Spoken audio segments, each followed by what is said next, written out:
barbershop conversation, guys. Feel free to hit the subscribe button. Tesla talk, y'all. Tesla talk. Don't forget. I'm trying to find a spot right now, and I can't. I'm trying to find a spot. Anyways, Nine Lives comes out sometime tomorrow. We're working on the sound right now as we speak. We coming down the stretch on that, but expect it sometime tomorrow. Um, yeah, man. And so for Floyd Mayweather and what's his name? Leonard Ellerbe told Jaleel Hackett and the whole entire stable not to come on barbershop conversations. Because we tell the truth and we have fun and whatever the case may be, and they think they banning me for some odd reason. They think that I care. They think that they hurt my feelings, man. I want to say thank you. Thank you. Thank you. Thank you. Thank you. Because let me tell you something. I'm going to tell you the God honest truth. They wouldn't have did that to Dan Raphael. And I know they didn't do it to Dan Raphael because Dan Raphael wrote an article telling everybody not to go watch the circus with Conor McGregor.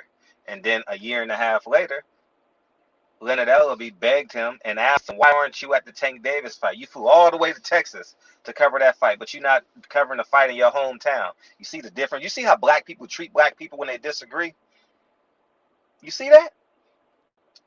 They think they taking money out of my pocket. Listen, at the end of the day, Tank is going to leave y'all sometime down the line.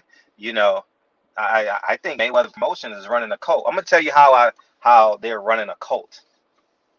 Tank Davis can't talk at press conferences. Calvin Ford can't train, can't coach.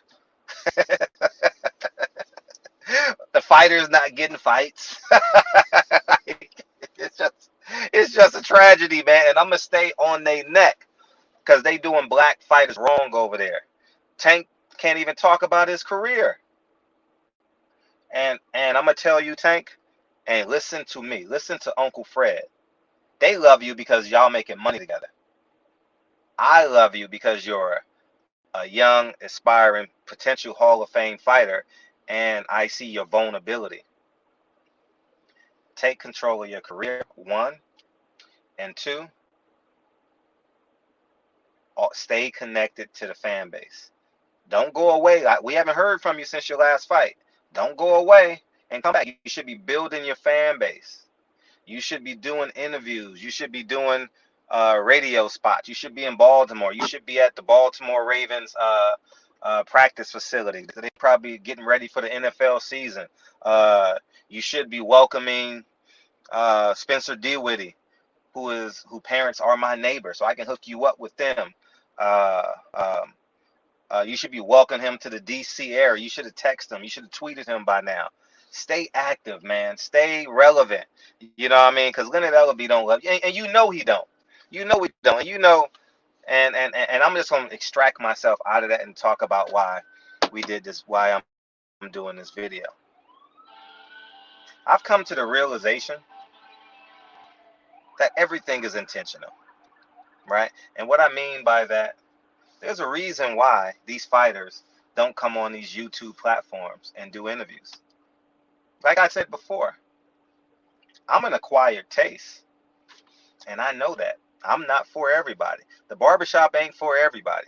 Well, the barbershop is for everybody, but not everyone can handle it. You know, Mauricio Suleiman gets put under pressure and he responds. Sugar Hill gets. Barbershop ain't for everybody, y'all. It's not, and that's the way I want it to be.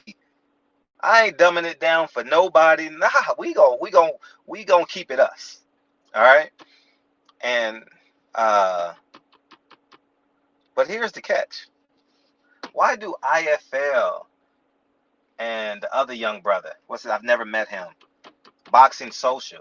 They interview with Leonard Ellerbe and all the other fighters, but they can't go on Blue Blood, Champ Side, Boxing Ego, 78, Trill Talk, Money Brown.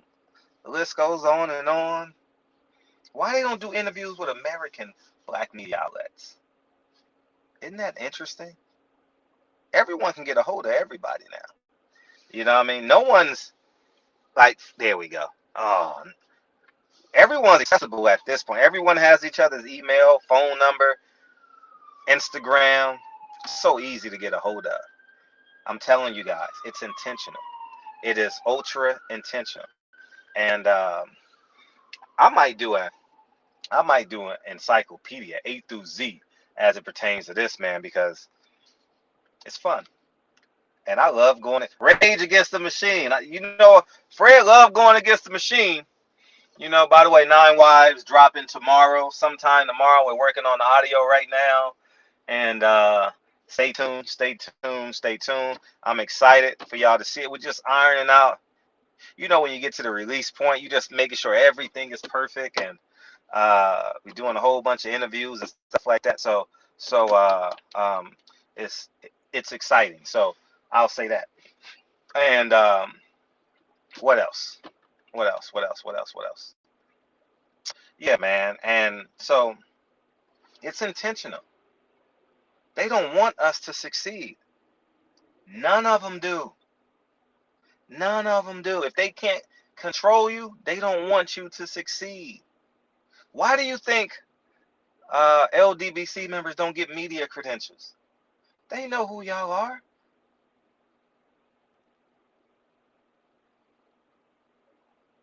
I've always been the guy to help people get into fights. I've never turned anybody down that needs to get into a fight. I've never turned anybody down with phone numbers and contacts because I know the more the merrier. That's just what I stand by. And you ain't had to just be black. I've helped a lot of I've helped a lot of Mexicans get into fights. Media that didn't have credentials. Raise your hand. Put it in the chat. Every fight damn near, man. You know what I mean? I never cared about the machine. I knew I wouldn't last long anyway, you know. But I got a good 7 years out of it, you know, 5 years, whatever long it was. I did. You know, me and Dante's Boxing Nation, he talked about it on his channel. Like, we used to go through hell getting media credentials. Hell. We'd have to make 14 phone calls, knowing we doing great numbers. Oh, we doing great numbers, man. The numbers at this point, you can't deny us in terms of our value and our reach. I'm not saying I'm everything to boxing, but the barbershop has value. And the patrons in the barbershop, man, I love them to death, man. I went to Virginia last week and I tried to get a hold of Triple OG. I called him 3 or 4 times. We just couldn't connect, you know. He had some personal stuff to take care of, and I had a lot of family stuff to take care of. So we just couldn't connect. But we text and emailed, and come to find out he went to high school with my family. That's how the barbershop is. It is, man, at the end of the day. And I'm not perfect. I'm a flawed man, and I'm some nights I'm not the best host. Some nights I'm the best host in the world. But we come back every goddamn day. And that's what I'm building, camaraderie and community. And boxing don't like that. Boxing don't like that. We know each other on first name basis. And everybody in the barbershop got a nickname. DB gave me my official nickname last night, the Mid-City Midget. That's my nickname. So call me the Mid-City Midget. It don't matter. You know, we got to think of a nickname for DB. But at the end of the day, I'll say this. We're winning. We are winning. Super winning. And I want us to continue to have that mindset. We're winning. Okay? And the more we win, the more we infringe upon their power. So keep on pressing. Keep on pushing. Keep on challenging. I don't have all the answers, but I got a lot of energy. You know, and I'm willing to fight. And the next step is we're going to start pulling our money out. We're going to start pulling our money out. Because the black fan base and the black media been disrespected for so long. Because if you disagree with the media outlet, that's cool. But then you run to the white media when they literally take money out of your pocket. ESPN, which is the worldwide leader in sports, and they tell people not to buy your pay-per-view. How many pay-per-views didn't buy because of Dan Raphael's rhetoric? I'm not agreeing with Dan Raphael. I'm just pointing out examples. I don't like when black men get in power and turn into a... Oh, almost said it. This is YouTube. I forgot, not Instagram. You know what I mean? You know what I mean? What 78 call them? 24 karat. 24 karat. 24 karat. It's a great Bruno Mars song. So at the end of the day, man, stay plugging. We're gonna take over this thing, man. And again, I will forever stay in gratitude to the people that support the barbershop, man. Because it's for the people. It's for the people and the fighters, man. I don't respect the business of boxing.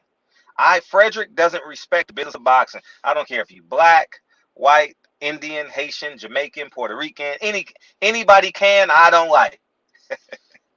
You know what I mean? Like in terms of business, My job is to fight for the fans. And the fans don't understand that. The fans are playing favorites with promoters and getting robbed. The fans are playing favorites with the men in suits and getting robbed, getting played. Listen, it ain't no pro-black promoter. It ain't no pro-black advisor. It ain't no pro-black manager. When are y'all gonna get that through your head? If you need more help, look at the Earl Spence undercard. You need Rosetta Stone. Okay, you're not satisfied? Look at the Juneteenth card in Houston. 30 miles away from Galveston, if I'm not mistaken. But Andy Ruiz can get an all-Latino card. I'm not holding nothing back anymore. Nah, why? Why should I? Why should I? The more I talk, the bigger my channel grow. The more I talk, the bigger my voice. I'm gonna just start talking more. I don't do a lot of these videos anymore because we spend 3 hours every night, and I figure we can get everything in that I be thinking in that 3 hours. But I think I need to start going back to.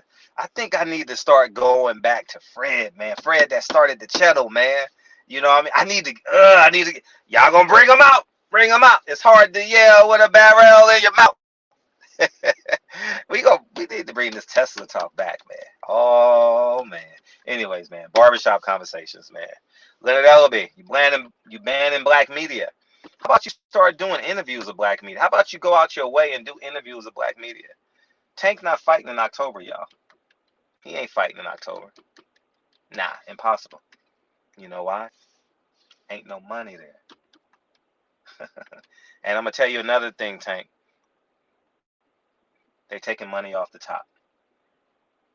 You want to know the true budget? Ask Steven Espinoza to show you the books. Oh, they don't want me. Oh, they mad now. Ask them to show you the books. Ask Steven Espinoza to show you the books for the fight. What's the budget? What was the budget for the Mario Barrios fight? Ask them. You'll get your answers.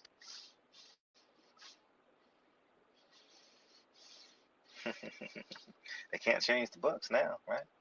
It's done. Essentially, you have the right? Ask them.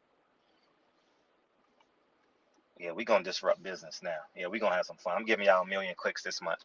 Barbers, I'm dedicating 1,000,000 clicks to this. I'm gonna count them.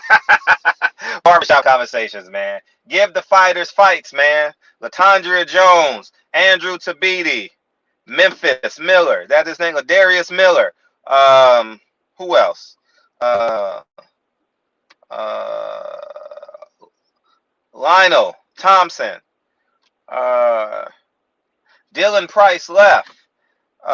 Man, the hits just keep coming. The African fighter. I'm drawing a blank on his name. That's 6.